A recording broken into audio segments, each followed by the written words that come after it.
வணக்கம். மீண்டும் ஒரு யாவரும் கேளீர் நிகழ்ச்சியில் சந்திக்கிறோம். மீண்டும் கனடாவிலே இருந்து 2 பேர் பேசிக்கொண்டிருக்க போகிறோம். எங்களோடு பேசுவதற்காக வந்திருப்பவர் இம்முறை கனடாவில் இருப்பவர்களுக்கு, கனடாவில் இருக்கின்ற அரசியல் சமூக செயல்பாட்டாளர்களுக்கு மிக அறிமுகமானவர். மிகவும் எப்படி சொல்வது என்று சொன்னால், இங்கு ஒரு தனி மனிதனாக பல்வேறு அமைப்புகளோடு சேர்ந்தும் எதிராகவும் இயங்குகின்ற ஒரு துணிச்சல்காரர் நடராஜா முரளிதரன். உங்களில் பலருக்கும் அவரை தெரிந்தும் இருக்கக்கூடும் என்றே நினைக்கிறேன். அப்படி இருக்கும் பொழுது அவரோடு இம்முறை பேசுவதிலே மிகவும் மகிழ்ச்சி அடைகிறோம். வணக்கம் முரளிதரன். வணக்கம் நடராஜா முரளிதரன், வணக்கம். உங்களோடு இந்த முறை பேசுவதற்கு நாங்கள் உங்களை கேட்டுக்கொண்டதற்கான ஒரு பெரிய காரணம் என்னவென்று சொன்னால், உங்களுக்கு சமீபத்திலே கனடா அரசில் இருந்து ஒரு விருது வழங்கப்பட்டிருக்கிறது அல்லவா? அதாவது ஒன்டாரியோ மாகாண அரசின் ஒரு சமூக சேவையாளருக்கான தொண்டருக்கான விருது.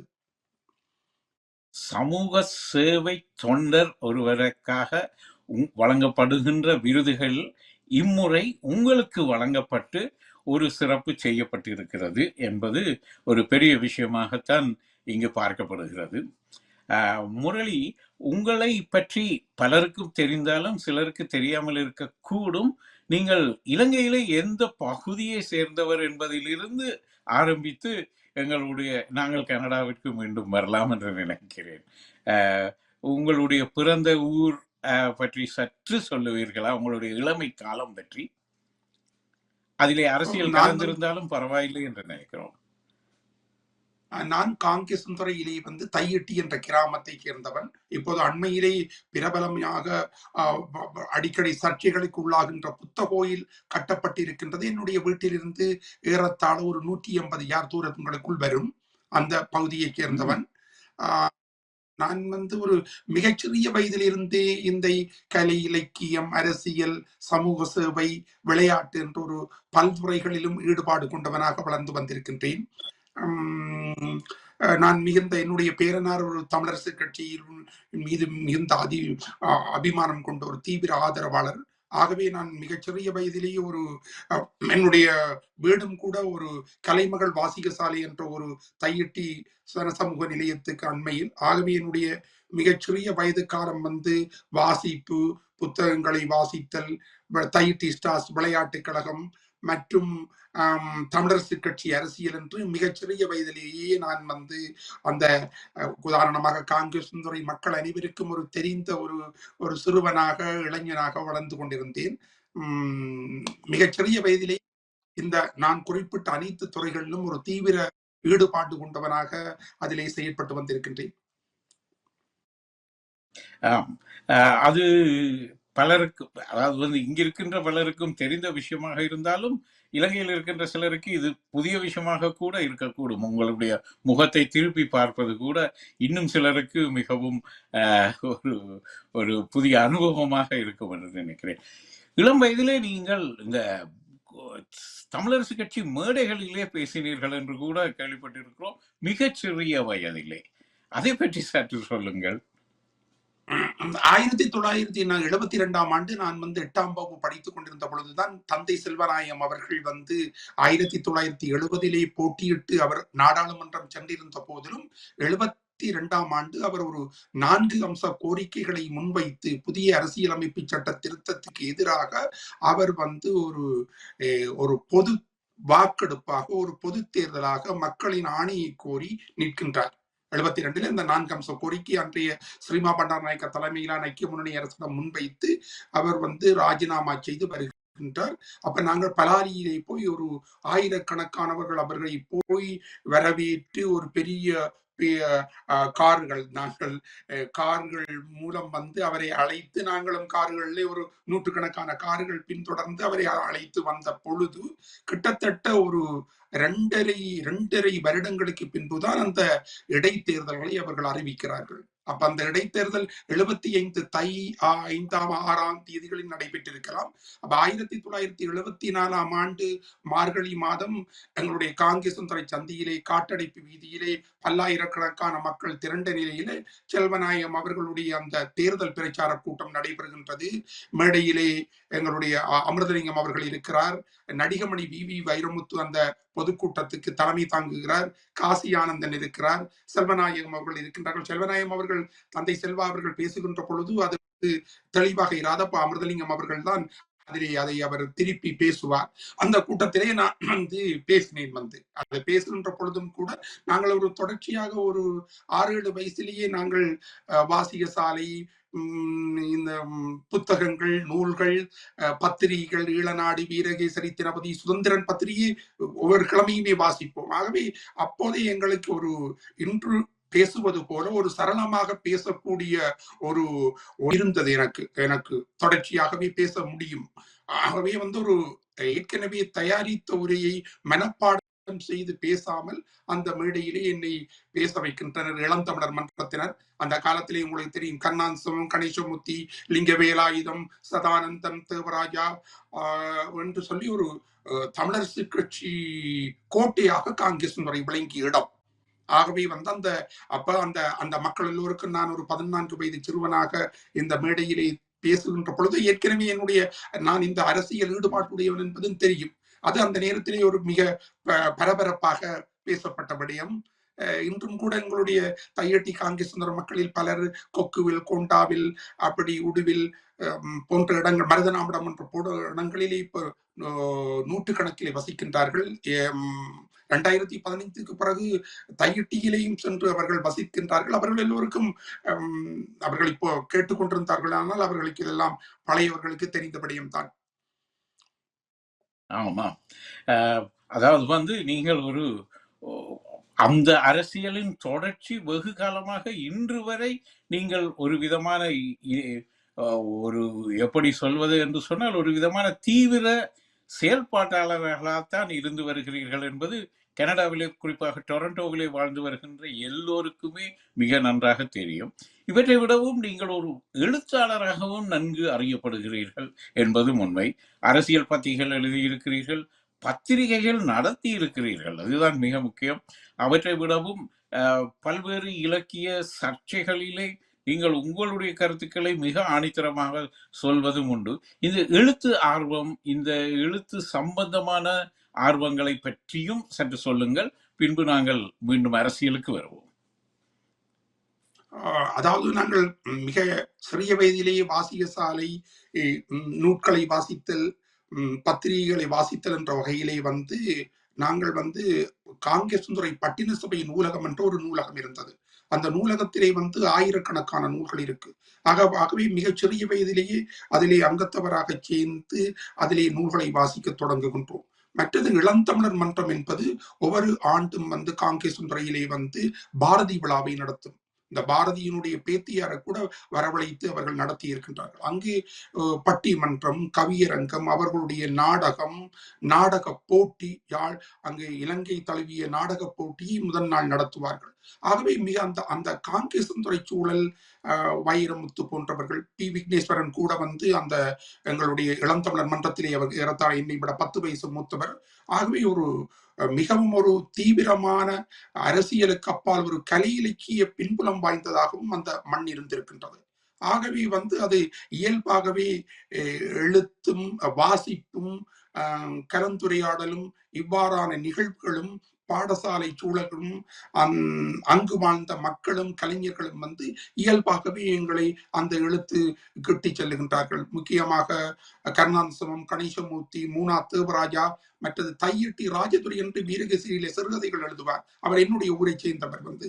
ஆகவே நான் மிகச்சிறிய வயதிலேயே வந்து என்னை விட ஒரு 10 வயது கூடிய பல்வேறு துறைசார் நிபுணர்களுடைய ஒரு விளையாட்டாக இருக்கலாம், நாடகமாக இருக்கலாம், எழுத்தாளர்களாக இருக்கலாம், அரசியலாக இருக்கலாம். அது இப்ப இயல்பாகவே எங்களுக்கு ஒரு எழுத்து வந்து ஒரு எழுத்து பயிற்சி, எழுத்து முறைமை, எழுத்தினுடைய நுணுக்கங்கள் சார்ந்தும் நாங்கள் வந்து அதை பயிலக்கூடியதாக இருந்தது. இப்ப உண்மையாகவே எஸ் பொன்னுத்துரையினுடைய புத்தகமோ அல்லது வானார ஆசரத்தினுடைய புத்தகங்களையோ அல்லாவிட்டால் வந்து அரசியல் ரீதியாக வேறுபட்ட நிலைப்பாடை உடையவர்களாக இருந்தாலும் கூட டேனியலையோ அல்லாவிட்டால் டொமினிக் ஜீவாவையோ அல்லது முருகையினுடைய கட்டுரைகளையே நாங்கள் மிகச்சிறிய வயதிலேயே வாசித்திருக்கின்றோம் வந்து.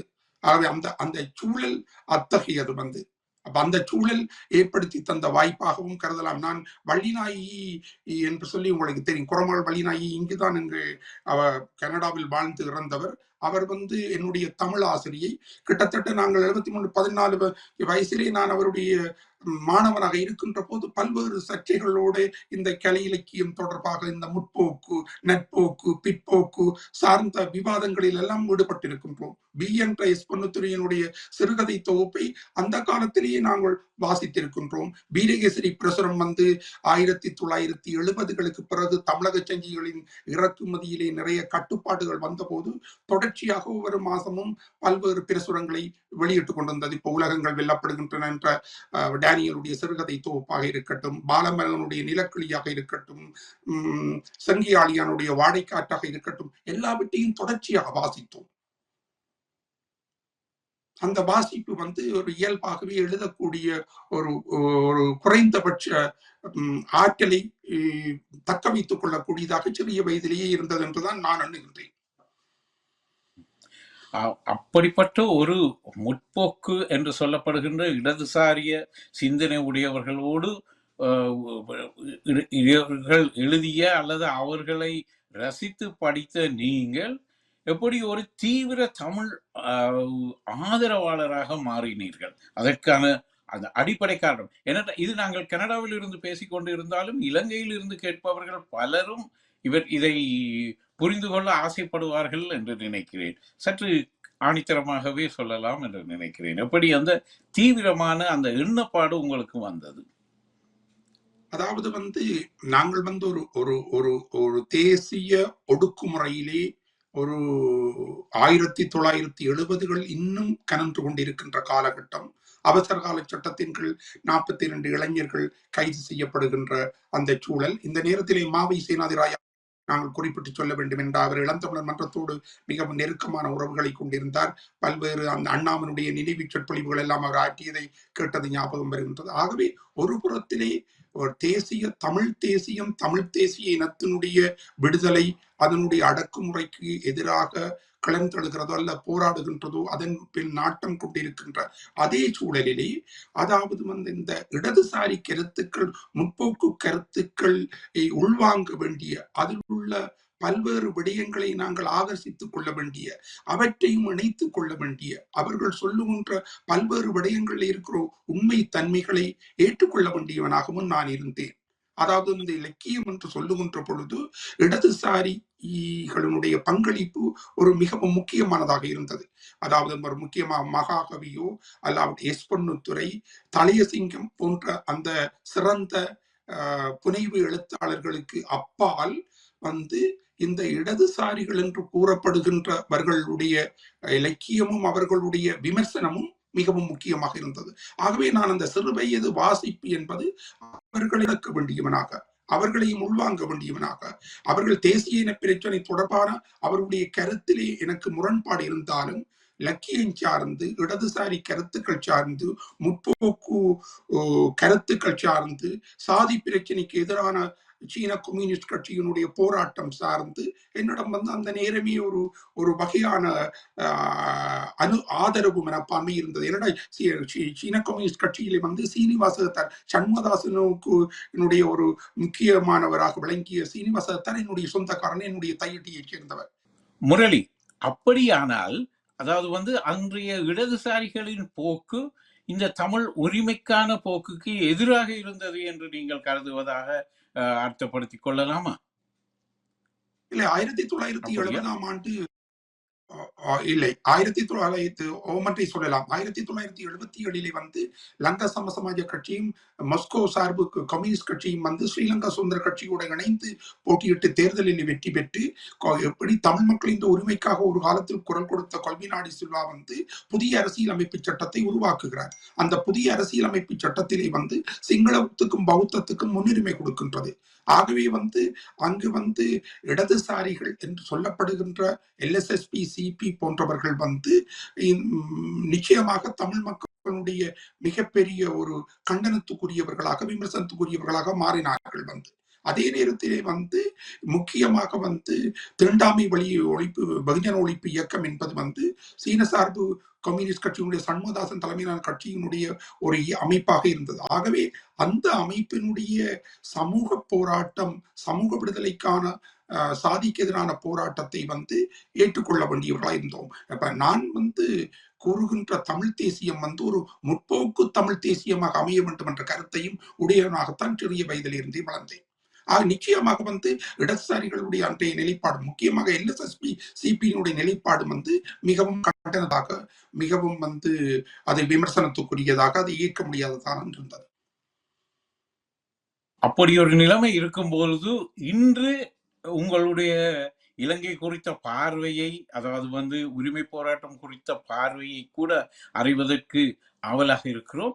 அதற்கு முன்பு, அதாவது வந்து இது நீங்கள் இங்கு கனடாவினுடைய ஒரு ஒரு ஒரு ஒரு பிரதிநிதி போலத்தான், அதாவது வந்து ஒரு சாராரினுடைய ஒரு பிரதிநிதி போலத்தான் எப்பொழுதுமே தென்பட்டு வருகிறீர்கள். காரணம், உங்களுடைய கொள்கைகள், நீங்கள் சமூகம் சார்ந்து இயங்கினாலும் சில வேளைகளிலே எதிரெதிரான அமைப்புகள் கூட உங்களை சேர்ந்து எதிர்க்கின்ற ஒரு தன்மை கூட இருக்கும். அப்பேற்பட்ட தனித்துவமான கருத்துக்களை கொண்டவராக கூட இருந்திருக்கிறீர்கள், தொடர்ந்தும் இருப்பீர்கள் என்றும் நம்புகிறோம். அதன் காரணமாகத்தான் இலங்கை அரசியல் குறித்த உங்கள் பார்வையை நாங்கள் அறிந்து கொள்வதற்கு முன்னர் இன்னும் ஒரு விஷயம் நான் உங்களிடம் கேட்க வேண்டும் என்று நினைக்கிறேன். இங்கு இருக்கின்ற ஒரு பூங்கா உங்களுடைய மகனினுடைய பெயரிலே அமைக்கப்பட்டு இருக்கிறது. அதாவது வந்து ஒரு இங்குள்ள ஒரு ஒரு அரச நிலத்திலே அமைந்திருக்கின்ற பூங்கா உங்களுடைய மகனுடைய நிலத்திலே. அது சற்று சோகமாக இருந்தாலும் அதை குறித்து சற்று சொல்லுங்கள். இதை பார்த்து கொண்டிருப்பவர்களுக்கு அது உங்களை புரிந்து கொள்வதற்கு உதவியாக இருக்கும். என்னுடைய 2006ஆம் ஆண்டு மார்கழி 10 டிசம்பர் 10 எனது மகன், என்னுடைய 3வது மகன் பிருந்தன் வந்து ஒரு ஒரு பனி உறைந்த ஒரு இதிலே வந்து தடாகம் மாதிரி ஒன்றதிலே வந்து, அதாவது தண்ணி நிறைந்து நிற்கின்ற இடத்திலே அந்த மார்கழி மாதத்திலே பனி உறைந்த நிலையிலே வந்து அதிலே சறுக்கி சென்ற, அவரை விட 5 வயது சறுக்கி சென்ற கிசோபனன் வந்து விழுந்து உயிருக்காக போராடி கொண்டிருந்த பொழுது என்னுடைய மகன் வந்து பாதுகாப்பான ஒரு மேட்டிலே நின்ற மகன் அவரை காப்பாற்றி சென்று தன்னுடைய உயிரை வந்து இழக்கின்றான். வந்து அது வந்து ஒரு மிகவும் எங்களுடைய வாழ்க்கையில மிகவும் ஒரு சோகமான சம்பவம். அதை வந்து இங்கே உள்ள கனேடிய ஊடகங்கள், தேசிய ஊடகங்கள், மாகாண அரசுகள், மாநகர சபை அரசு, மத்திய அரசு எல்லாம் வந்து அவரை வந்து ஒரு இங்கே ஹீரோவாக அவரை விதந்துரைத்து அவதற்காக பல்வேறு விருதுகளை வழங்கினார்கள். டொரண்டோ மாநகர சபை வந்து இந்த டொரண்டோ ஸ்காபரோவிலே வந்து அவர் படித்த பாடசாலையின் பின்னே உள்ள பூங்கா வந்து அந்த பூங்காவுக்கு அவருடைய பெயரை பிருந்தன் பார்க் என்று அவர்கள் பெயர் சூட்டி இருக்கின்றார்கள். அது ஒரு மிகப்பெரிய நிகழ்வாக நிகழ்த்தினார்கள். இங்குள்ள பல்வேறு ஊடகங்களிலே வந்து டொரண்டோ ஸ்டார் பத்திரிகை எல்லாம் முற்பக்க செய்தியாக அதை போட்டிருந்தன. அதே நேரத்திலே வந்து கவர்னர் ஜெனரல் ஆஃப் கனடா, அதாவது கனடாவினுடைய தேசாதிபதி வந்து ஆளுநர் நாயகம் அவர்கள் எங்களை அழைத்து அவருக்கான ஒரு வீர செயல்களை செய்தவருக்கான ஒரு பதக்கத்தை, அதாவது மெடல் ஆஃப் பிரேவரி என்ற பதக்கத்தையும் எங்களுக்கு அளித்திருந்தார்கள், ஆளுநர் மாளிகைக்கு அழைத்து. அதே நேரத்திலே டொரண்டோ போலீஸ் போர்டு, மாகாண அரசனுடைய ஆளுநர், மற்றது வந்து ஃபயர் ஃபைட்டர்ஸ், அப்படி பல்வேறு அமைப்புகள் வந்து அவருக்கான விருதை வழங்கி இருந்தார்கள். என்னுடைய வீட்டிலே இருந்து ஒரு 200 யாருக்குள்ளே அந்த பூங்கா அமைந்திருக்கின்றது. அதாவது உங்களைப் போலவே உங்களுடைய மகனும் ஒரு ஒரு ஒரு ஒரு துணிச்சலான துணிச்சலான ஒரு செயல்பாட்டாளராகத்தான் இருந்திருக்கிறார் என்பது இதன் மூலம் பலருக்கும் புரிந்திருக்கும் என்று நினைக்கிறேன். முரளி, சமீபத்திய அரசியல் குறித்து, அதாவது கனடாவிலே பலவிதமான அரசியல் குழப்பங்கள், பலவிதமான பல்வேறு கருத்துக்கள் கொண்டவர்கள் மோதிக்கொள்வது எல்லாம் நடக்கின்றன. அதை இந்த நிகழ்ச்சியில் பேசுவது எந்த அளவிற்கு இதை பார்த்து கொண்டிருக்கின்ற பெரும்பான்மை இலங்கை நேயர்களுக்கு ருசிகரமாக இருக்குமோ தெரியாது. ஆனால் உங்களுடைய கருத்துப்படி இலங்கையின் தற்போதைய அரசியல் நிலைமையை நீங்கள் எப்படி கவனிக்கிறீர்கள்? முதலிலே ஒரு பொதுப்படையாக பேசுவோம், பின்பு சில வேளைகளிலே அது குறித்து சற்று ஆழமாக பேச வேண்டி வந்தாலும் வரலாம். இலங்கை அரசு என்பது ஒரு அந்த தமிழ் தேசிய இன பிரச்சனையை தீர்ப்பதற்கான முனைப்பு கொண்டதாக இல்லை. அது முழு ஸ்ரீலங்காவையும் பாதிக்கின்றது, முழு ஸ்ரீலங்காவின் பொருளாதாரத்தையும் பாதிக்கின்றது, சிங்கள மக்களை பாதிக்கின்றது, பல்வேறு மற்றிய இன மக்களை பாதிக்கின்றது. ஆகவே இன்னும் தென்னிலங்கையில் உள்ள அரசியல் கட்சிகள் இவ்வாறான ஒரு மிகப்பெரிய உள்நாட்டு யுத்தத்துக்கு பின்பு, ஒரு விடுதலை போராட்டத்துக்கு பின்பு, இவ்வளவு பொருளாதார நெருக்கடியின் பின்பும் ஒரு அந்த சிக்கலை தீர்த்து வைப்பதற்கு தயாரான நிலையில் இதுவரையும் இல்லை என்பதே தான் அந்த நிலைமைகள் எடுத்து காட்டுகின்றன. இதிலே சிக்கல் என்று நீங்கள் சொல்லும் பொழுது அது ஆள்பவர்களுடைய பக்கத்தை சொல்லுகிறீர்களா, அல்லது பாதிக்கப்பட்ட பக்கத்திலே இருந்து அரசியல் செய்கின்ற தமிழ் தலைவர்களை பற்றி சொல்லுகிறீர்களா? எப்போதுமே ஒரு பிரச்சனையை தீர்க்க வெல்பவர்கள் ஆளுபவர்கள் தான், ஆட்சி கட்டில் இருப்பவர்கள் தான். ஒரு பிரச்சனையை தீர்த்து வைக்க வேண்டியவர்கள் அவர்கள் தான். ஆகவே அதாவது அடக்குமுறைக்குள்ளாவர்களையும் இந்த பிரச்சனையால பாதிக்கப்பட்டவர்களையும் சாட்டி சொல்லுதல், அவர்களை காரணமாக சொல்வது என்பது இந்த பிரச்சனையை தீர்க்காமல் செல்வதற்கான ஒரு சாக்கு போக்குகள் என்று சொல்லலாம். பிரச்சனையை தீர்க்க வேண்டியவர்கள் அந்த அரசுக்குரியவர்கள், ஆட்சியாளர்கள், ஆட்சியை தக்க வைத்துக் கொண்டிருப்பவர்கள். ஆகவே பெரும்பான்மை சிங்கள அரசியல்வாதிகளுக்குத்தான் அந்த பொறுப்பு இருக்கிறது. அது உண்மை. இந்த பொறுப்பு அவர்களுக்கு இருக்கிறது என்பதை நாங்கள் புரிந்து கொண்டு இருந்தாலும், அதற்கு எதிராக அதை மேவி நடப்பதற்கு தமிழ் பகுதியிலே நடக்கின்ற அரசியலை பற்றி பேசுவது கூட கனடாவிலே மிகவும் ஒரு ஒரு தீவிரமான அரசியலாகவே மாறிவிட்டது என்று நினைக்கிறேன். இதை சுருக்கமாக சொன்னால், இணக்க அரசியல் குறித்து கனடாவிலே ஒரு எதிர்மறையான நினைப்பு தான் கனடா தமிழ் மக்களிடையே இருக்கிறது என்று நினைக்கிறேன் இதுவரையில். இனிமேல் மாறவும் கூடும் என்ற ஒரு அவதானமும் இருக்கிறது. ஆனால் இலங்கையை பொறுத்தவரையிலே இன்று அங்கு நடைபெறுகின்ற பல்வேறு உங்களுடைய கிராமமே அதற்கு ஒரு உதாரணம் என்று நினைக்கிறேன். பல்வேறு அத்துமீறல்களுக்கு எதிராக குரல் கொடுப்பதற்கு அரசியல் தலைமைகள் பெரிதாக ஆர்வம் காட்டுவதாக காணவில்லை என்கின்ற ஒரு கருத்து கனடாவிலே இருக்கிறது, கனடா தமிழ் மக்களிடையே இருக்கிறது. இதை குறித்து என்ன சொல்ல விரும்புகிறீர்கள்? இல்லை, நாங்கள் தமிழ் மக்கள் வலுவற்றவர்களாக இருக்கின்றோம். மிகப்பெரிய ஒரு போராட்டத்தை நடத்தி அதை வெற்றி அடையாதவர்களாலும், அந்த போராட்டத்தை அடிப்படையாக வைத்து மிகப்பெரிய அளவில் அழிக்கப்பட்டவர்களாக இருக்கின்றோம்.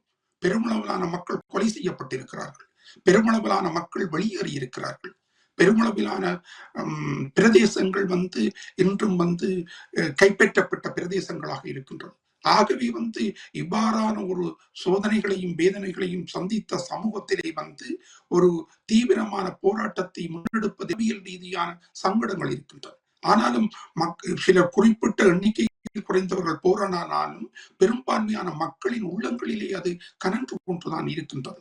ஆனாலும் அதை எப்படி செயற்படுத்துவது? மிகப்பெரிய ஒரு ஆயுத போராட்டமே அது இவ்வாறான ஒரு முடிவுக்கு வருகின்ற பொழுது, நாங்கள் நடத்துகின்ற போராட்டங்கள் மூலம் இந்த அரசு இன்னும் அந்த மக்களை பிழிந்து, இன்னும் மக்களை கொடூரத்துக்கு உள்ளாக்கி, இன்னும் இவ்வளவு காலம் வேதனையான கடந்த காலத்தை கொண்டவர்கள் அந்த கட்டத்திலிருந்து மீண்டு தங்களை மீள தகமைத்துக் கொள்ள முற்படுகின்ற பொழுது அவ்வாறான ஒரு தயக்கம், ஒரு பின்வாங்குதல் இருக்கலாம். ஆனா மக்களின் மனங்களில் அந்த பிரச்சனை எரிந்து கொண்டுதான் இருக்கின்றது. இப்படி எல்லாம் வரும்பொழுது ஒரு ஒரு கேள்வி ஒன்று கேட்கலாம் போல் இருக்கிறது. இதற்கு உங்களால் பதில் சொல்ல முடியும் என்றும் கூட நான் நினைக்கிறேன். இப்படி இருக்கும்போது இப்போ நாங்கள் ஒரு இலங்கையில் இருக்கின்ற எல்லோருமே ஒரு ஜனாதிபதி தேர்தலை எதிர்கொண்டு கொண்டு இருக்கிறார்கள். இந்த இடத்திலே நீங்கள் சொல்வது போல அந்த அதிருப்தியை மற்றவர்களுக்கு புடம்போட்டு காட்டுவதாக இருந்தால் எந்த வகையில் அதை செய்ய முடியும் என்று கருதுகிறீர்கள்?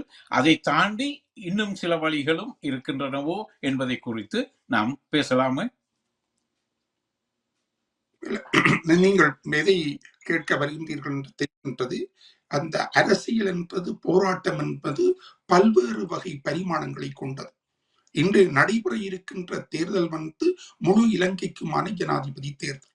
அப்ப முழு இலங்கைக்குமான ஜனாதிபதி தேர்தல் என்று கூறுகின்ற பொழுது எங்களுடைய போராட்டத்தை நாங்கள் ஒரு சாத்வீக ரீதியாக அறவழியிலே நடத்த வேண்டியவர்களாக இருக்கின்றோம். பல்வேறு இடங்களிலே நீங்கள் பார்த்திருப்பீர்கள், இந்த நில அபகரிப்பு போராட்டம், காணிகளை சுவீகரிக்கின்ற பொழுது, சில ஆலயங்களை அமைக்கின்ற போது அந்த பிரதேசத்து மக்கள் அவர்கள் தாங்களாகவே கிளர்ந்தெழுந்து போராடி அவ்வாறான சில முயற்சிகள் கைவிடப்பட்டதை பார்க்கின்றோம்.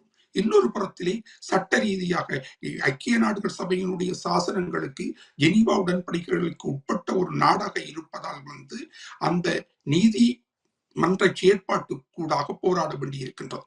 இன்னொரு வகையிலே நாடாளுமன்றத்திலே குரல் எழுப்ப வேண்டி இருக்கின்றது.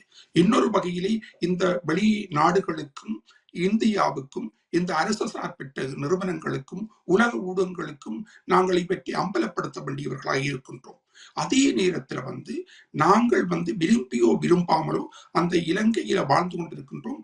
நாளைக்கு எங்களுக்கு ஒரு தேசிய சுய உரிமை அடிப்படையிலான ஒரு மாநில அரைகுறை சுயாட்சியோ அல்ல முழு சுயாட்சியோ ஏதோ ஒரு வகையிலே நாங்களும் சிங்கள மக்களும் அருகருகே வாழப் போகின்றோம். ஆகவே அந்த இலங்கை என்ற அந்த தீவிலே பெரும்பான்மையானவர்கள் பௌத்த சிங்களவர்களாக இருக்கின்றார்கள். ஆகவே நாங்கள் அவர்களோடு பேச வேண்டியும் இருக்கின்றது.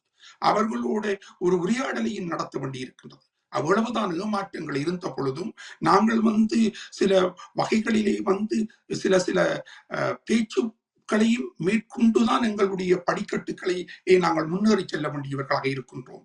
அதாவது 13வது அரசியல் சட்ட திருத்தம் அரசியலமைப்பிலே இருக்கின்றது. அது நிறைவேற்றப்படவில்லை. அது நிறைவேற்றப்படவில்லை என்றால் அது நிறைவேற்றப்பட வேண்டும் என்று இந்தியா சொல்கின்றது. ஆகவே அதை நிறைவேற்றுவீர்களா? அதை நிறைவேற்றுவதற்கு எத்தனை இந்த 3 ஜனாதிபதி வேட்பாளர்கள் யார் தயாராக இருக்கின்றார்கள்? இது முழுக்க முழுக்க தமிழ் பிரச்சனையை தீர்க்க முடியாததாக இருக்கலாம். ஆனாலும் நாங்கள் அந்த சிவில் பிரதேச சபைகளை, நகர சபைகளை, மாநகர சபைகளை எப்படி நாங்கள் பயன்படுத்தி கொண்டிருக்கின்றோமோ அப்படியாகவே அங்குள்ள சில சட்டங்களையும் முழுமையாகவே நாங்கள் மறுதளித்துக் கொண்டு செயல்பட முடியாது. ஆகவே அவற்றை ஏற்றுக்கொள்வதால் எங்களுடைய சுயநிர்ணய உரிமைக்கான உரித்தை கைவிடுவதாகவோ சரணடைவதாகவோ அர்த்தமாகாது. ஆகவே இலங்கைக்கான ஒரு ஜனாதிபதி தேர்தலிலே அங்குள்ள வேட்பாளர்களில் யார் இலங்கை இந்த தமிழ் இன பிரச்சனை குறித்து அக்கறை உள்ளவர்களாக யார் உள்ளார்கள் என்பதோடு நாங்கள் ஒரு பார்கெயின் பண்ண வேண்டியவர்களாகவும் இருக்கின்றோம். ஆகவே அந்த பேச்சுவார்த்தையும் அவர்களில் யார் சிறந்த வேட்பாளர், அவர்களில் யார் இந்த இனப்பிரச்சனை குறித்து தீர்ப்பதற்கு தயாராக இருக்கின்றாரோ அவரை முட்டாக நாங்கள் மறுதளித்துக் கொண்டும் ஒரு புறத்தில் செய்ய முடியாது. இது ஒரு பல்வகை பரிமாணத்தில் அதையும் நிகழ்த்த வேண்டியவர்களாக நாங்கள் இருக்கின்றோம். நாங்கள் ஏற்கனவே 1977ஆம் ஆண்டிலே அவர் சர்வஜன வாக்கெடுப்பு என்று கூறி தமிழகத்துக்கான ஆணையை வடக்கு கிழக்கு பிரதேசங்களிலே உள்ள நாடாளுமன்ற தேர்தலிலே பெரிய அளவிலே வெற்றி ஈட்டி பெற்றுக் கொண்டவர்கள். அப்ப அதைத்தான் நாங்கள் வட்டுக்கோட்டை தீர்மானத்துக்கான தமிழகத்துக்கான வாக்கெடுப்பு என்று ஏற்கனவே கூறிவிட்டோம். ஆனால் இன்று பல்வேறு பின்னடைவுகள் இருக்கின்றது, பல்வேறு சிக்கல்கள் இருக்கின்றன, உலக சூழ்நிலை மாறி இருக்கின்றது. பக்கத்திலே இருக்கின்ற இந்தியா என்பது ஒரு உலகத்தினுடைய முழு பெரிய சனத்தொகை கொண்ட நாடாகவும் உலகத்தின் 5வது மிகப்பெரிய பொருளாதாரமாகவும் மாறி இருக்கின்றது. ஆகவே நாங்கள் சர்வதேச சூழல்களை, பிராந்திய சூழல்களை முற்றாகவே வேறறுத்து கொண்டு பகையாக கொண்டு உங்களை நகர்த்த முடியாது. ஆகவே அதே நேரத்திலே நாங்கள் முழுக்க முழுக்க ஒரு பொது வேட்பாளர் என்ற கோதாவிலே போயிருக்கின்ற பொழுது அது ஒரு வகையிலே தென்னிலங்கையிலே மீண்டும் தீவிர இனவாதத்துக்கு தீனி போடுவதாக அமையலாம். அதாவது வந்து தமிழ் வேட்பாளர்களிலேயே தங்கி இல்லாமல் ஒரு சிங்கள வேட்பாளர் வெல்ல முடியும் என்ற சூழ்நிலையிலே தமிழ் இன பிரச்சனை இன்னும் ஒதுக்கப்படும். ஆகவே இது வந்து ஒரு தந்திரோபாய அடிப்படையிலே வந்து ஜனாதிபதி தேர்தலிலே வந்து தமிழ் மக்கள் வாக்களிப்பது என்பது எந்த வகையிலும் தங்களுடைய சுயாட்சி கோரிக்கையோ சுயநிய உரிமை கோரிக்கையோ கைவிடுவதோ சரணடைவதோ அர்த்தமாகாது. அந்த மக்கள் தான் மாவீர தினத்துக்கு செல்லுகிறார்கள். மே 18 அவர்கள் வணக்க நாளாக வழிபடுகின்றார்கள். ஆகவே வந்து ஒரு இன்றைய இந்த உலக சூழலிலே பல்வேறு வடிவங்களுக்கூடாகத்தான் நாங்கள் காய் நகர்த்த வேண்டி இருக்கின்றது. அதிலே மிகவும் புத்திசாலித்தனமாக இருக்க வேண்டும். அதற்கான ஒரு பொது வேட்பாளர் என்ற தளத்திலே வந்து தமிழ் சமூகம் வந்து தன்னை வந்து வலுப்படுத்துவதாக இருந்தால் வந்து அது வெறுமனே தேர்தல் திருவிழா காலங்களில் மாத்திரம் செய்யப்பட வேண்டியது அல்ல. அது ஏற்கனவே பல்வேறு கட்சிகளாக பிரிந்திருக்கின்றோம். அந்த கட்சிகளுடைய ஒற்றுமை சமூகத்திலே பல்வேறு பிரச்சனைகள் இருக்கின்றது. போதை பொருள் பிரச்சனை இருக்கின்றது, சாதி பிரச்சனை இருக்கின்றது, சமூக பிரச்சனைகள் இருக்கின்றது, கல்வி ரீதியான பிரச்சனை இருக்கின்றது. ஆகவே வந்து ஒரு சிவில் சமூக இயக்கங்கள் வந்து அடிப்படையிலே இருந்து அதை கட்டி எழுப்பிக் கொண்டு அதை நோக்கி முன்னோக்கி வரலாம். வெறுமனே தேர்தல் காலத்தில் மாத்திரம் நாங்கள் இந்த கொடியை பிடித்து விட்டு பிறகு தூங்கி விடுவதாக ஆகாது. ஆகவே பொது வேட்பாளர் விடயத்திலே வந்து தமிழ் பொது வேட்பாளர் என்ற அந்த விடயம் வந்து தமிழ் மக்களால் ஒரு பெரிய அளவில் ஆதரிக்கக்கூடிய ஒரு விடயமாக இந்த பொது தேர்தலில் அமைய போவதில்லை என்றுதான் நான் கருதுகின்றேன். அதை இல்லை, நீங்கள் சொல்லுகின்ற அத்தனை விஷயங்களும் ஒரு பொது வேட்பாளர் தேவை என்று சொல்வது போலத்தான் இதற்கு முன்பு இருந்தது. ஆனால் இப்பொழுது நீங்கள் சொல்லுகிறீர்கள், அதற்கு முற்றிலும் மாறுபட்ட ஒரு கருத்தை முன்வைக்கிறீர்கள். அப்படி பார்த்தால் நீங்கள் சொல்வது போல எங்களுக்கு இருக்கின்ற பிரச்சனைகள் 1977 ஆண்டு தேர்தல் ஒரு நல்ல உதாரணமாக இருக்கிறது. அதாவது வந்து எங்களுடைய பொது நிலைப்பாட்டை வெளியே சொல்வதாக இருந்தால், வெளியே என்று சொல்லும்போது பெரும்பான்மை சமூகத்திற்கும் சரி, சக சமூகங்களுக்கும் சரி, அதே சமயத்திலே வெளிநாடுகளுக்கும் சொல்வதற்கும் சரி, ஒரு பொது வாக்கெடுப்பு நடப்பது நல்லதல்லவா? அந்த வாக்கெடுப்புக்கு பதிலாக இந்த தேர்தலை அப்படிப்பட்ட ஒரு வாக்கெடுப்பாக நாங்கள் கருதி கொள்ளலாம் அல்லவா?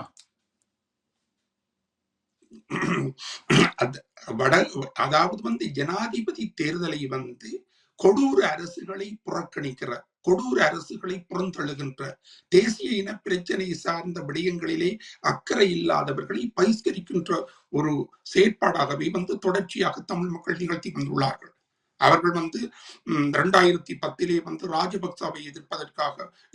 அதாவது அதற்காக அவர்கள் தங்களுடைய எதிரியான பொன்சேகாவுக்கு வாக்களித்தார்கள். பின்பு வந்து அதாவது 2015 வந்து மைத்திரிபால வந்து தேர்ந்தெடுக்கப்படுவதிலே சிறுபான்மை தமிழ் மக்களுடைய, முஸ்லிம் மக்களுடைய, மலைய மக்களுடைய வாக்கு முக்கியமான பங்கு வகித்தது. அவ்வாறான அந்த தேர்தலுக்கூடாக சில அது ஒரு ஏமாற்றங்கள் உண்டு. புதிதாக உருவாக்கப்பட வேண்டிய அரசியல் யாப்பு உருவாக்கப்படவில்லை. ஆனால் அதற்கான முயற்சிகள் மேற்கொள்ளப்பட்டன. ஆனால் முக்கியமாக வந்து இப்ப தையொட்டி காங்கிரஸ் போன்ற கிராமங்கள் வந்து மீட்கப்பட்டதும், அங்கு மக்கள் குடியேறந்தும், அங்குள்ள பல ஆலயங்களும் பாடசாலைகளும் அங்கு விவசாயமும் மீண்டும் நிகழ்த்தக்கூடியதற்கான சூழ்நிலை அவ்வாறுதான் உருவாகின்றது. நாங்கள் மிகப்பெரிய பின்னடைவிலே இருக்கின்றோம். எந்த ஒரு சூழலையும் சாதகமாக பயன்படுத்தி கொண்டு எங்களோட மக்களுடைய வாழ்வாதாரத்தை வந்து அதை நிர்மாணித்துக் கொள்ள வேண்டிய ஒரு கடப்பாடு இருக்கின்றது. அந்த வகையிலே வந்து இந்த பொது வேட்பாளர் என்ற விடயம் வந்து ஒரு சடுதியாக உருவாக்கப்பட்ட விடயமாக இருக்கின்றது. ஏனென்றால் தொடர்ச்சியாக அந்த மக்களின் மனோநிலை என்பது அங்கு இருக்கின்ற யாரும் ஒரு பொது வேட்பாளருக்கு ஆதரிப்பது என்பது தங்களுடைய கோரிக்கைகளை கைவிடுதல் அல்ல.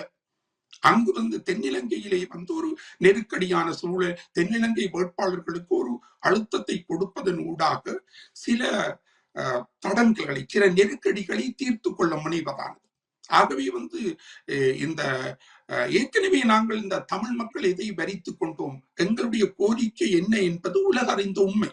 அது 1977 ஆண்டிலிருந்து 2009 ஆண்டு வரை அது திட்ட தெளிவாக சர்வதேசத்தின் முன்பு, இந்தியாவின் முன்பு வைக்கப்பட்டிருக்கின்றது.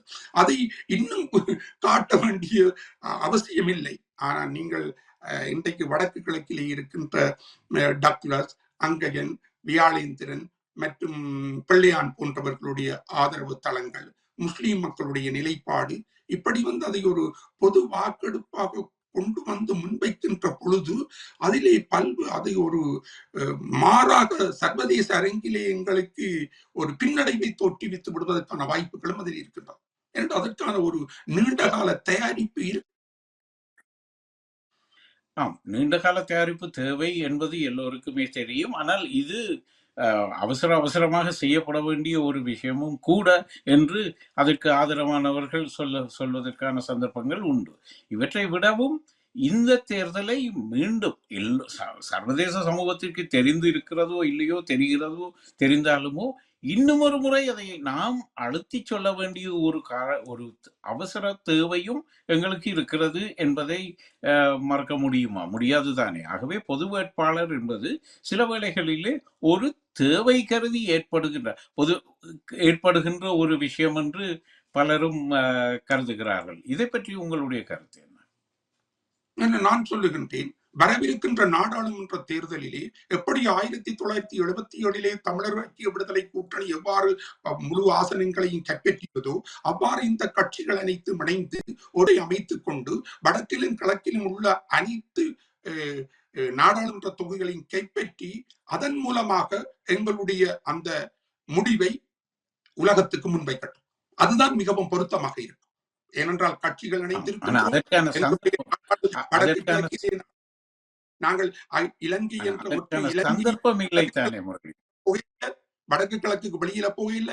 எங்களுடைய பாரம்பரிய பிரதேசத்துல சகல கட்சிகளும் ஒன்றிணைந்து ஒரு தலைமையின் கீழ் நீங்கள் ஐக்கியப்பட்டு ஒரு அந்த நாடாளுமன்ற தேர்தலை வெற்றியடை செய்யுங்கோவன். அதற்கான ஒரு முன் ஏற்பாடாகத்தான் இந்த தேர்தல். அதற்கான ஒரு முன்னேற்பாடாக அல்லது ஒரு தொடக்க புள்ளியாக இந்த தேர்தலை கருதி கொள்ளலாம் தானே. ஏனென்றால் எல்லோருக்குமே தெரியும், இலங்கை அரசியல் தலைமைகள் மிக பிளவுற்று இருக்கின்றன. மிகவும் வெளிநாடுகளிலே இருந்து பார்ப்பவர்களுக்கே மிகவும் சோகத்தை தரக்கூடிய அளவிற்கு அந்த அரசியல் பிளவுகள் வெளியே எதிரொலிக்கின்றன. அப்படி இருக்கும் பொழுது இந்த ஜனாதிபதி தேர்தலை அப்பேற்பட்ட ஒரு அதாவது இணக்க அரசியல் ஆள்பவர் அல்லது பெரும்பான்மை சிறுபான்மை சமூகத்துக்கு இடையே வருகின்ற இணக்க அரசியல் அல்ல. நமது சமூகத்தில் இடையே இருக்கின்ற அரசியல் சக்திகளுக்கு இடையேயான ஒரு இணக்க அரசியலை கொண்டு வருவதற்கான ஒரு தொடக்க புள்ளியாக இந்த ஜனாதிபதி தேர்தலை மாற்ற முடியாதா? ஏனென்றால் கட்சிகள் இடைக்கிடையில் ஒற்றுமை இல்லை. கட்சிகள் பிரிந்து கிடக்கின்றன. தமிழரசு கட்சி மிக பிரதானமான கட்சி. தமிழரசு கட்சியினுடைய மத்திய குழு கூட்டத்திலே சிறிதரனையும் அரியநேந்திரனையும் தவிர அனைவரும் இந்த பொது வேட்பாளர் விடயத்திலே மாற்று கருத்தை கூறியிருக்கின்றார். அப்ப மத்திய குழுவிலே ஒரு ஜனநாயக முறைப்படி பெரும்பான்மையான அங்கத்தவர்களை கொண்டு இந்த பொது வேட்பாளருக்கான ஆதரவு கருத்தை அங்கு வென்றெடுக்க முடியவில்லை. அதே நேரத்தில் ஒரு பொது வேட்பாளர் என்ற விடயம் முன்வைக்கப்படுகின்ற போது வடக்கு கிழக்கு முழுக்கலும் அதற்கான கருத்தரங்குகள், அதற்கான கலந்துரையாடல், அதற்கான ஒரு உரையாடல் நிகழ்த்தப்பட வேண்டும். அதற்கான உரையாடலை நாங்கள் வெறுமனே 10 பேரோ 15 பேரோ உள்ளடக்கிய குழுக்கள், குழுமங்கள் நிகழ்த்த முடியாது. அது வடக்கு, அதாவது 1980களுக்கு பிறகு மாவட்ட அபிவிருத்தி சபை என்று ஒன்று கொண்டு வரப்பட்டு அதை அமிர்தலிங்கத்தார் ஏற்றுக்கொள்ளைக்குள்ள அதுக்கு எதிரான ஒரு இயக்கத்தை வடகிழக்கு முழுக்க தமிழீழ விடுதலை என்று டாக்டர் எஸ்.ஏ. தர்மலிங்கம், கோவை மகேசன், ஈழவேந்தன், வாசுதேவா, இறைகுமாரன் இப்படி அவர்கள் வட பொத்துவில் இருந்து பொலிகண்டி வரையும் பல்வேறு கருத்தரங்குகளை நிகழ்த்தினார்கள். பல்வேறு அபிப்பிராயங்களை கூறினார்கள். எனக்கு இன்றைக்கு ஞாபகம் இருக்கு, காங்கிரஸ் சுந்தரை பட்டினசாமி மண்டபத்திலே மிகப்பெரிய விவாதம் நிகழ்ந்தது. அவ்வாறான ஒரு விவாதம் நிகழ்த்தப்பட வேண்டும். நாங்கள் 50 பேர், 100 பேர், 200 பேர், 300 பேர் சேர்ந்து முடிவு எடுப்பது கப்பால் அது சம்பந்தமான உரையாடலை ஒரு மக்கள் மட்டத்திலே இருந்து அதை செய்யுங்கள். அது செய்ய வேண்டும். அப்படி செய்வதற்கூடாகத்தான் ஒரு முடிவை எட்ட முடியும். உண்மைதான். அதுதான் நான் முன்பே சொன்னது போல இது ஒரு தொடக்க புள்ளியாக இருக்கக்கூடும். இப்ப கனடாவிலே இதை குறித்து என்ன நினைக்கிறார்கள் என்று நீங்கள் நினைக்கிறீர்கள்? பல்வேறு தரப்பினர் பல்வேறு கருத்துக்களை தெரிவித்துக் கொண்டு இருக்கிறார்கள். ஒரு பகுதியினர் பொது வேட்பாளர் மிகவும் அவசியமான ஒரு விஷயம்தான் என்பதை ஏற்றுக்கொண்டு இருக்கிறார்கள். இங்கு இருப்பவர்கள் பெரிதாக ஒன்றும் அங்கு செய்ய முடியாது என்றாலும் இது ஒரு அரசியல் அவதானம் தானே தவிர வேறு ஒன்றும் இல்லை என்றே தான் சொல்ல முடியும். நீங்கள் எந்த வகையானவர்களாக கனடாவிலே இந்த பொது தேர்தலை ஏனென்றால் சமீப காலத்திலே ஜேவிபியினுடைய ஆதரவாளர்கள் கூட வெளியே வந்து தன்னுடைய பகுதியிலே இருக்கின்ற, அதாவது வந்து தன்னுடைய ஆதரவு தளத்திலே இருக்கின்றவர்களை ஒரு சேர திரட்டுவதற்கு கூட முயன்று கொண்டு இருக்கிறார்கள். தமிழ் பகுதியை தாண்டி சொன்னார். இந்த இடத்துல நீங்கள் இங்கு நடக்கின்ற இந்த அரசியல் விஷயங்களை எப்படி பார்க்கிறீர்கள்? இந்த பொது வேட்பாளர் சம்பந்தமாக இங்கு இதுவரையும் தமிழ் பொது வேட்பாளர் தொடர்பாக எந்த ஒரு கருத்தரங்கோ, எந்த ஒரு கூட்டலோ, எந்த ஒரு உரையாடலோ நிகழ்த்தப்பட்டதாக என்னுடைய காது கட்டவில்லை. நான் சில நேரம் வந்து அதை தவறவிட்டு இருக்கின்றேனோ தெரியவில்லை. நான் தமிழ் தேசிய கூட்டமைப்பினுடைய கனடா செயற்குழு உறுப்பினராக இருக்கின்றேன். இந்த தமிழ் தேசிய கூட்டமைப்பினுடைய அந்த செயற்குழு அதனுடைய பெருமளவிலான அங்கத்தவர்கள் வந்து இந்த பொது வேட்பாளர் விடயத்திலே வந்து அவர்கள் வந்து அதற்கு ஆதரவான கருத்தை கொண்டவர்களாக இல்லை. ஆனால் இது வந்து ஏறத்தாழ 4 லட்சத்துக்கு மேலே தமிழ் மக்கள் வாழுகின்ற ஒரு இடம் வந்து கனடா வந்து. ஆகவே வந்து நான் வந்து எல்லோருடைய கருத்தையும் இங்கே பிரதிபலிக்க முடியாது. ஆனால் வந்து ஒரு அனுர்குமார திசாநாயக்கா இங்கு வந்த பொழுது ஆயிரக்கணக்கில் சிங்கள மக்கள் வந்து கலந்து கொண்டு அங்கு ஒரு அரசியல் உரையாடலை, அரசியல் பேச்சு, முழுக்க அரசியல் உரையை நிகழ்த்தப்படுவதை பார்க்கின்றோம். ஆனால் நாங்கள் அதற்கு தயாரானவர்களாக இல்லை.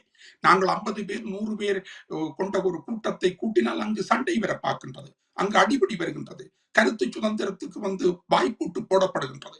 ஆகவே ஒரு ஜனநாயக பண்புடைமை அடிப்படையிலே வந்து ஒரு குழு, ஒரு தனி மனிதன் தான் முன்வைக்கின்ற கருத்தை சுதந்திரமாக சொல்லுகின்ற வகையிலோ, அல்லாவிட்டால் ஏதோ ஒரு அமைப்பு வந்து பொது வேட்பாளர் விடயமாக ஒரு கருத்தரங்கை நிகழ்த்தி மக்களிடம் அபிப்பிராயத்தை சொல்லி அதற்கு ஆதரவானவர்களும் எதிரானவர்களும் வந்து வாதிடுகின்ற ஒரு முறைமை உருவாக்கப்பட வேண்டும். நாங்கள் அதற்கு இன்னும் தயாராக இல்லையே. அது நிகழ்த்தப்படவில்லையே. இங்கும் நிகழ்த்தப்படவில்லை, அங்கும் நிகழ்ந்த மாதிரி இல்லையே. அங்கு நிகழ்கின்றதோ இல்லையோ வானொலிகள் அல்லது இந்த தொலைக்காட்சி போன்ற பல்வேறு விஷயங்கள், பல்வேறு தொலைக்காட்சிகளை பார்க்கும்போது அதற்கான சாத்தியக்கூறுகள் தென்படுகின்றன. ஆனால் கனடாவில் இல்லை என்பதை நான் ஏற்றுக்கொள்கிறேன். அதற்காக உண்மையிலே நாங்கள் வெட்கப்படவும் வேண்டும். ஏனென்று சொன்னால் இங்கிருக்கின்ற அமைப்பு என்று சொல்லும்போது இங்கிருக்கின்ற சமூக கட்டுமானம் இப்பேற்பட்ட ஆதரவு எதிர்ப்பு நிலையிலே உட்கார்ந்து பேசுகின்ற ஒரு பக்குவத்தை இன்னும் அடைந்ததாக தெரியவில்லை என்று நினைக்கிறேன். இவர்கள் இன்னும் ஒரு வகையான ஒரு சண்டைக்கோழி வகையான ஒரு நிலைமையில்தான் இவர்கள் இன்னும் தொடர்ச்சியாக இருக்கிறார்கள். இந்த சண்டைக்கோழி என்று சொல்லும்போது இந்த இடத்துல உங்களை கூட அதற்குள்ளே நாங்கள் குற்றம் சாட்ட வேண்டி இருக்கும் சில வழிகளிலே. ஏனென்றால் நீங்களும் கூட ஆக்ரோஷமாக பல்வேறு கருத்தரங்குகளிலே உங்கள் கருத்தை சொல்லி அந்த கூட்டத்தின் போக்கையே மாற்றிய வரலாறுகளும் உண்டு. ஆனால் நீங்கள் சொல்வது போல இங்கு நடைபெறவில்லை என்பதற்கு ஏதாவது காரணத்தை உங்களால் சொல்ல முடியுமா? இணக்க அரசியலுக்கு எதிரான போக்குத்தான் தொடர்கிறது என்று சொல்கிறீர்கள். இல்ல, இணக்க அரசியல் என்ற வார்த்தையை வந்து அந்த சொல்லாடல் குறித்தே எனக்கு வந்து பெரிய ஒரு கருத்து முரண்பாடு இருக்கின்றது. இங்க எதுவும் இணக்க அரசியல் அல்ல. நாங்கள் வந்து அடக்குமுறையாளனோட எதிரியோடு பேச வேண்டியவர்களாகத்தான் இருக்கின்றோம். உலகிலே வந்து எல்லாமே இறுதியாக ஹமாஸும் இஸ்ரேலும் பேச வேண்டி இருக்கின்றது, உக்ரைனும் ரஷ்யாவும் பேச வேண்டி இருக்கின்றது. எல்லா வந்து வியட்நாமிலே மிகப்பெரிய யுத்தத்தை நிகழ்த்திய அமெரிக்காவோடு இன்று வியட்நாமும் அமெரிக்காவும் நட்புறவு பாராட்டுகின்றது. அணுகுண்டை ஹிரோஷிமாவிலும் நாகசாகியிலும் அணுகுண்டை போட்ட அமெரிக்கா வந்து இன்று ஜப்பானோடு நெருங்கிய நட்புறவை கொண்ட நாடாக இருக்கின்றது. ஆகவே நாங்கள் பேசுதலும் உரையாடுதலும் பேரம் பேசுதலும் அழுத்தம் கொடுப்பதும் இணக்கமோ சரணடைதலோ அல்ல. ஏனென்றா அது மிதவாத அரசியல் தளத்திலே, ஒரு ஜனநாயக அரசியல் தளத்திலே அது ஒரு போக்கு, அது ஒரு கருவி. அந்த கருவியை நாங்கள் பயன்படுத்த வேண்டும். மற்றது நீங்கள் கூறினீர்கள் ஒரு ஆபாசமாக நாங்கள் ஒரு கருத்தரங்கிலே ஒரு மேடையிலே கருத்தை கூறுவது என்பது அது வேறு. நான் ஆபாசமாக உணர்ச்சி வசப்பட்டு பேசலாம். அதுக்கு பதிலாக கருத்து தான் பெற முடியும் ஒழிய கருவிகள் தாக்க முடியாது. ஆகவே நான் இப்போது உங்களோடு பேசுகின்ற பொழுதும் ஆபாசமாகத்தான் பேசுகின்றேன். அதற்காக நீங்கள் ஒலிபெருக்கி அணைத்து விட்டு என்னை கண்டுகொண்டிருக்கிற பேட்டியை முடித்து விட்டு செல்லவில்லையே. ஆகவே ஒரு ஒரு வாத பிரதிவாதத்திலே ஒரு கருத்தரங்கிலே நாங்கள் காலங்காலமாக மிக சின்ன வயசுல இருந்து மிகவும் உணர்ச்சி வசமான விவாதங்களை பார்த்திருக்கின்றோம். எங்களுடைய கலாச்சார பின்னணியும் எங்களுடைய சமூக சூழலும் எங்களுடைய உளவியலும் எங்களுடைய மொழியும் நாங்கள் உணர்ச்சி வசமாக பேசுபவர்களாக உரத்து பேசுபவர்களாக ஆணித்தரமாக மேசையிலே அறைந்து பேசுபவர்களாகத்தான் இருக்கின்றோம். அது எந்த வகையிலும் வன்முறையாகாது. ஆமாம், மேசையிலே அரைந்து பேசுவது என்று சொல்லும் பொழுது அது முரளிதரனுடைய ஒரு சிக்னேச்சர் நடவடிக்கையாகத்தான் பலரும் சொல்வார்கள். அது முரளி, அது ஒரு புறம் இருந்தாலும் இத்தகைய ஒரு ஆரோக்கியமான உரையாடல் கனடாவிலே தொடர்வதற்கு நீங்கள் ஏதாவது, ஏனென்றால் நீங்கள் உரையாடல் என்ற ஒரு பத்திரிகை கூட ஆரம்பித்து சிறிது காலம் நிறுத்திவிட்டீர்கள் என்று நினைக்கிறேன். அதையும் பலருக்கும் சொல்லலாம். இந்த இடத்திலே உரையாடல் என்ற பெயரிலே நீங்கள் அந்த பத்திரிகை ஆரம்பித்ததே இது போன்று ஒரு கருத்து பரிமாற்றத்துக்கான ஒரு தளமாகத்தான் இருக்க வேண்டும் என்கின்ற எண்ணப்பாடு உங்களிடம் இருந்ததையும் நாம் அறிவோம். இன்று அது நடக்கவில்லை என்பதற்கு நீங்கள் கனடா வாழ் மக்கள் இதை பார்ப்பார்களே இருந்தால் அவர்களுக்கு புரியும்படியாக சற்று சொல்லுங்கள். இலங்கையில் இருப்பவர்களுக்கு அது பொறுத்து அது எந்த அளவுக்கு புரிந்து கொள்ள முடியுமோ தெரியாது. நீங்கள் கனடாவிலே இத்தகைய ஆரோக்கியமான விவாதங்கள் நடப்பதில்லை என்பதற்கான அடிப்படை காரணம் என்ன? அதன் தொடர்ச்சி என்ன? ஏன் இப்படி ஒரு நிலைமைக்கு ஒரு வெக்கக்கேடான நிலைமையில் இருக்கிறோம் என்பதை பற்றி சற்று சொல்வீர்களா? இது ஒரு வெக்கக்கேடான நிலைமைதான். அப்படிப்பட்ட ஒரு உரையாடலை இங்க நிகழ்த்துகின்ற பொழுது அது வன்முறையிலே நிகழ்த்தப்படக்கூடிய வாய்ப்பு தான் இருக்கின்றது. இதை நான் அக்குவர் அணிவராக பிரித்து சொல்ல முடியாது.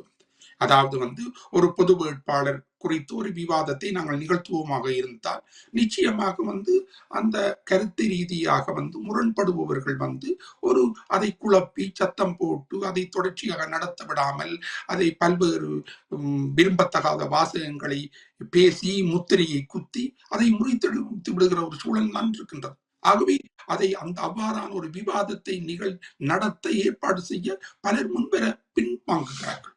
அதுதான் இந்த பிரச்சனை இங்க இருக்கு. இங்க நாங்கள் இங்க கனடாவிலே பல்வேறு நூல் வெளியீடுகள் நடைபெறுகின்றன, பல்வேறு கலை விழாக்கள் நடத்துகின்றன, பல்வேறு அஞ்சலி விழாக்கள் நடத்துகின்றது, மாவீரர் நாள் நிகழ்வுகள், பல்லாயிரக்கணக்கான மக்கள் திரண்டு வருகின்ற மாவீரர் நாள் நிகழ்வுகள் நடைபெறுகின்றன.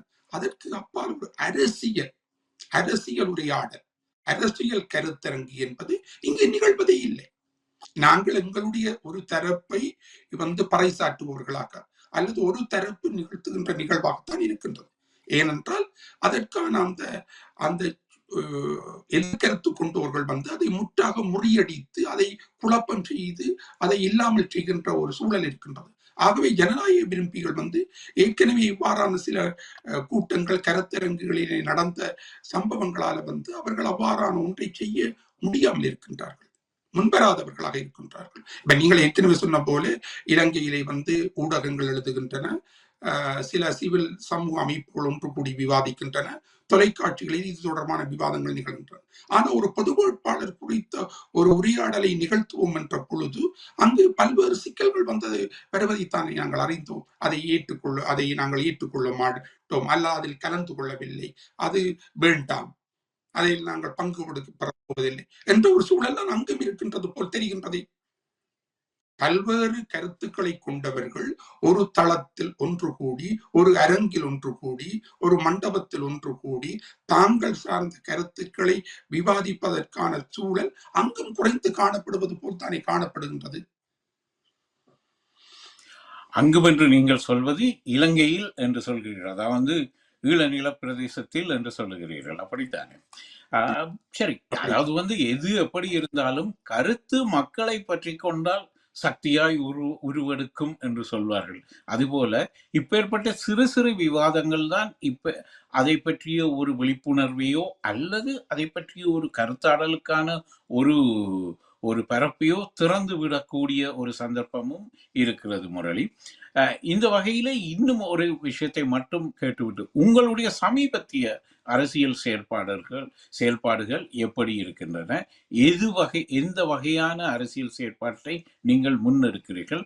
ஏனென்றால் இதற்கு முன்பு நீங்கள் சொன்னதின்படிக்கு தமிழ் தேசிய கூட்டமைப்பின் கனடா கிளையிலே நீங்களும் அங்கம் வகிக்கிறீர்கள் என்று நினைக்கிறேன். அப்படித்தானே? ஏற்கனவே சொல்லியிருந்தேன். ஆகவே அவற்றை எல்லாம் இணைத்து ஒரு எந்த வகையான ஒரு செயல்பாட்டை இங்கு நீங்கள் செய்வதற்கு ஆர்வத்தோடு இருக்கிறீர்கள் என்பதை சுருக்கமாக சொல்லிவிட முடியுமா? எங்களுக்கு தரப்பட்ட நேரமும் முடிந்து கொண்டிருக்கிறது. நான் இப்ப என்னுடைய தனிப்பட்ட முறையிலே அங்கு உழைப்பவர்களுக்கும் போராடுபவர்களுக்கும் அமைப்பு ரீதியாக மக்களால் தேர்வு செய்யப்பட்ட பிரதிநிதிகளுக்கும் ஒரு ஒரு தோழமைத்துவத்துடன் கூடிய ஒரு துணையாகத்தான் நாங்கள் விளங்க முடியும். இங்கே இருந்து கொண்டு நான் நினைக்கின்ற கருத்தை அங்கு திணிக்கின்ற புகுத்துகின்ற செயற்பாட்டை செய்ய முடியாதவராக இருக்கின்றோம். அப்ப அந்த வகையிலே பல்வேறு உட்கட்சி போராட்டங்கள் எங்களுக்கு இருந்தாலும், பல்வேறு கருத்துக்கள் எங்களிடம் இருந்தாலும், முரண்பாடுகள் இருந்தாலும், அங்கு உள்ள ஒரு பெரிய கட்சி உடையக்கூடாது. அந்த கட்சி உடைத்து விட்டு இன்னொரு கட்சியை ஸ்தாபிக்க முடியாது. ஒரு கட்சி இருக்கின்ற கையாளாதவர்களோ அல்லாட்டு அது தகுதி படைக்காதவர்களோ அல்லாவிட்டால் அதற்கு தகமை உடையவர்களாய் இல்லாத பட்சத்திலே நல்லவர்களும் தகுதியானவர்களும் கொண்டு அந்த கட்சியை இன்னும் வலுப்படுத்துதல் என்ற வகையில தான் நாங்கள் தமிழரசு கட்சியை பார்க்கின்றோம். பல்வேறு கட்சிகளுடைய தமிழர் சுயாட்சி கழகம், பசுமை இயக்கம், எங்களுடைய மக்களுடைய தொகைக்கு அங்கு எவ்வளவு கட்சிகள் இந்த 2009 பிறகு எவ்வளவு கட்சிகள் உருவாகிவிட்டன. ஆகவே ஏற்கனவே இருக்கின்ற கட்சியை இருக்கின்ற குறைபாடுகளை அகற்றி அந்த பொருத்தமானவர்களை இன்னும் இணைப்பதன் மூலம், பொருத்தமானவர்களை கொண்டு வருவதற்கு உதவுவதன் மூலம் அங்கு எடுக்கப்படுகின்ற முடிவுகளுக்கு அங்கு மக்கள் பெருமளவிலான மக்களால தேர்வு செய்யப்படுகின்ற கட்சியோ பிரதிநிதிகளோ எடுக்கின்ற முடிவுகளுக்கு நாங்கள் அதுக்கு உதவியாக செயற்படுதல் என்ற விடயத்திலே தான் நான் பார்க்கின்றேன். அப்ப அந்த வகையில் தமிழரசு கட்சியை நிராகரித்து விட்டு செல்ல முடியாது. ஆனா அதற்காக தமிழரசு கட்சியிலே பல்வேறு சீர்திருத்தங்கள், பல்வேறு விடயங்கள் நிகழ்த்தப்பட வேண்டி இருக்கின்றது. இளைஞர்கள் செய்ய வேண்டிய, இளைஞர்கள் ஈடுபடுத்தப்பட வேண்டி இருக்கு. பெண்கள் கூடுதலாக உள்வாங்கப்பட வேண்டியவர்களாக இருக்க வேண்டும்.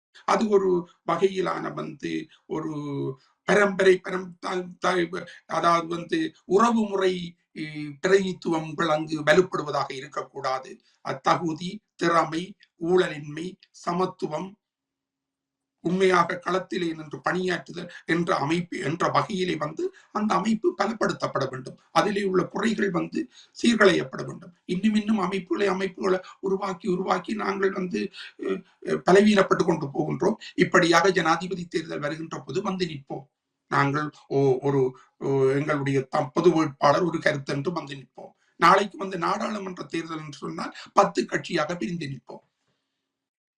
ஆகவேதான் நான் சொன்னேன், நாடாளுமன்ற தேர்தலிலே உங்களுடைய ஐக்கியத்தையும் உங்களுடைய தமிழர்களுடைய வேட்கையையும் உலகத்துக்கு கொணர வேண்டிய கோரிக்கையையும் முன்வைத்து செயற்படுங்களே. உண்மைதான். ஆனால் எல்லோருக்கும் தெரியும், நாடாளுமன்ற தேர்தல் வரும்பொழுது 10 கட்சியாக தமிழர்கள் பிரிந்து நிற்பார்கள் என்று.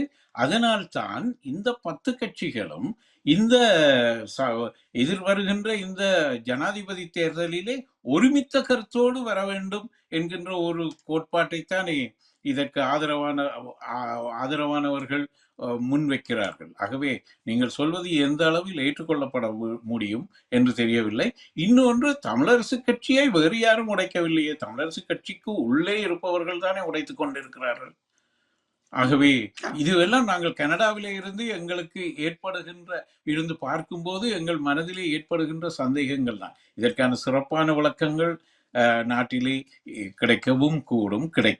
கிடைக்கிறது. ஆனால் இங்கிருந்து பார்க்கும் பொழுது ஒரு கட்சியை உடைப்பவர்கள் அந்த கட்சிக்குள்ளேயே தான் வெளிப்படையாக வெளியே வருகிறார்கள். அவர்கள் ஜனநாயக ரீதியிலே வழக்கு போடுகிறார்கள் என்பதெல்லாம் ஒரு ஒரு பகுதி. ஆனால் ஒரு ஒரு ஒரு பாரம்பரிய அமைப்பை சிதைப்பது போல தோன்றுகிறது அல்லவா?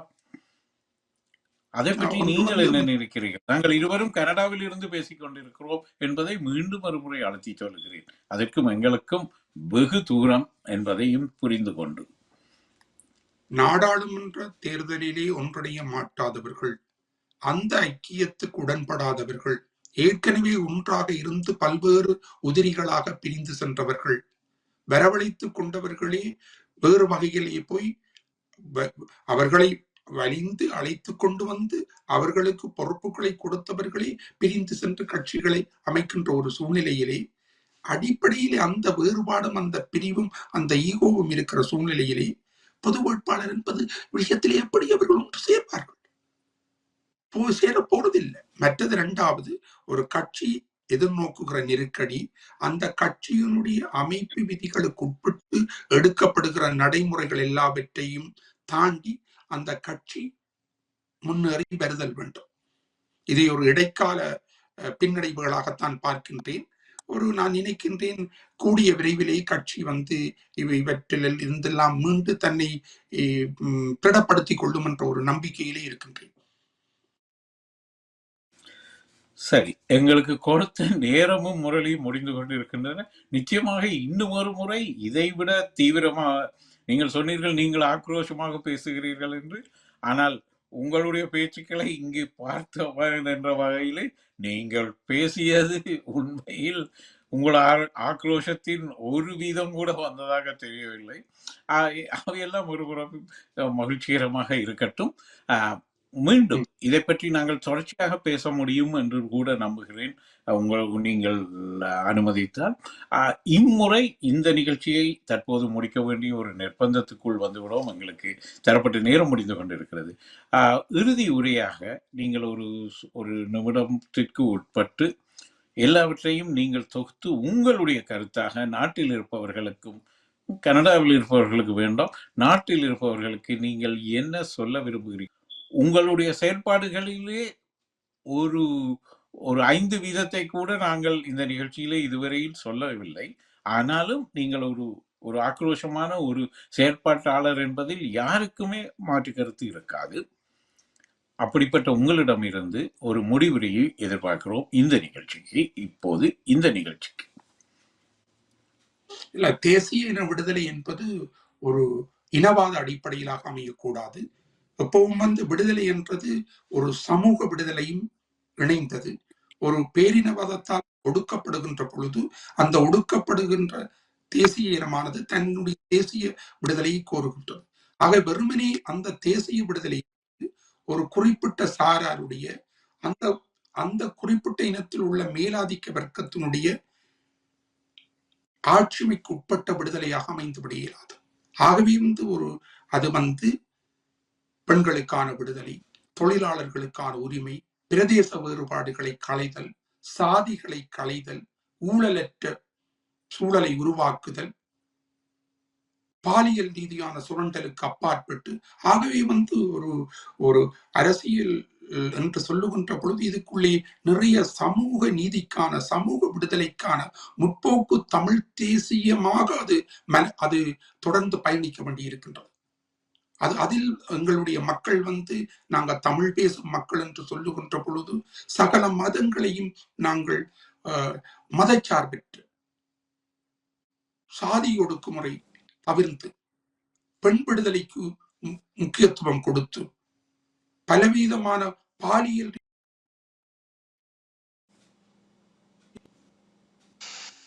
விடப்பட்டுதான் இல்ல தொடரும் நீங்க விட்டலேன்னு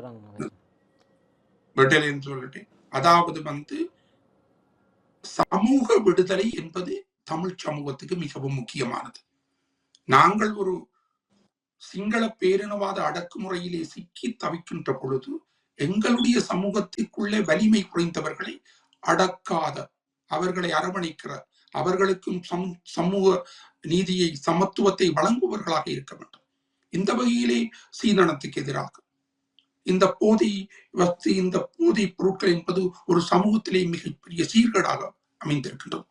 அதிலிருந்து இந்த மாணவர்களையும் இளைஞர்களையும் எப்படி மீட்டெடுப்பது, எப்படி காப்பாற்றுவது தொடர்பான விழிப்புணர்வை ஊட்ட வேண்டியிருக்கின்றது. சூழல் பாதுகாப்பு என்பது மிகவும் முக்கியமாக இருக்கின்றது.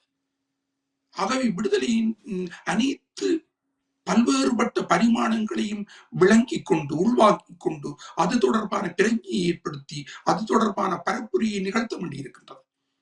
நாங்கள் சிங்கள மக்களுக்கு எதிரானவர்கள் அல்ல. எப்படி நாங்கள் சிங்கள சமூகத்திடையே இருந்து எங்களுக்கு விடுதலை வேண்டுமோ அதே மாதிரி தமிழ் சமூகத்தில் வரும் அனைத்து தரப்பெரும் சமத்துவமாக நடத்தப்பட வேண்டும், அவர்களுக்கான சம உரிமை வழங்கப்பட வேண்டும் என்ற அந்த அடிப்படையிலே நாங்கள் எங்களுடைய வேலை திட்டங்களை நகர்த்த வேண்டி இருக்கின்றது. அதே நேரத்தில் கட்சிகள் என்பது பல்கி பெருகாமல் பல்வேறு முரண்பாடுகளுக்கு அப்பால் ஒரு காமன் மினிமம் புரோகிராமிலே ஒன்றுபட்டு ஒரு பொது உடன்படிக்கையை ஐக்கியப்பட வேண்டியிருக்கு. அந்த ஐக்கியப்படுதலிலும் ஒரு தகுதியானவர்கள், ஆற்றல் உள்ளவர்கள், வேலை செய்யக்கூடியவர்கள், அவர்களுக்கு முன்னுரிமை கொடுக்கப்பட்டு அவர்கள் பொறுப்புகளிலே அமர்த்தப்பட்டு அந்த வகையிலான ஒரு நிர்வாக முன்னெடுக்கப்படுதல் மிகவும் முக்கியமானது. ஆனால் நான் எந்த ஒரு சந்தர்ப்பத்திலும் அந்த மண்ணிலே வாழ்பவர்கள் அவர்கள் தான் தங்களுடைய தலைவிதியை தீர்மானிக்க வேண்டும். அந்த அவர்கள் தீர்மானிக்கின்ற அந்த முடிவுக்கு நாங்கள் உறுதுணை செய்பவர்களாக, ஒத்தாசை செய்பவர்களாக, அதுக்கு உதவி புரிபவர்களாக, அதுக்கு பக்கபலம் உள்ளவர்களாகத்தான் இருக்க வேண்டும். எந்த வகையிலும் நான் எந்த ஒரு முடிவையும் அவர் திணிக்க நான் விரும்பவில்லை. நீங்கள் இந்த சொன்ன இந்த கருத்துக்களோடு இந்த நிகழ்ச்சியை நேரம் காரணமாக நாங்கள் முடிக்க வேண்டிய கட்டாயத்துக்கு வருகிறோம். நன்றி முரளிதரன். மீண்டும் ஒரு முறை நாங்கள் சந்திப்போம்.